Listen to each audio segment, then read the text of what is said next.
ayallıgan. Gaňyň ulum, senin göwnüň göterjek, bir garynna yatan ayal dogonlar. Bu dünýäde yetmediňi yetirjek, eneň ornun tutan ayal dogonlar. Çağalykda bile oýnap gülüşen, ýaşlygynda sıryn alyp berişen, bir delje zat tapsa deňje paýlaşan, aladam eden ayal dogonlar.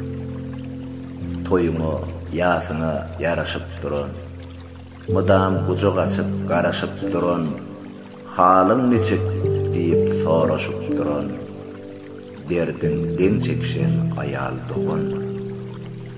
Çağalaryny ödününkidey eý gören, bayramlarda delje sowgat iý beren, janyň saglygyny arzuwlap ýören, periştedek ansan ayal dogonlar.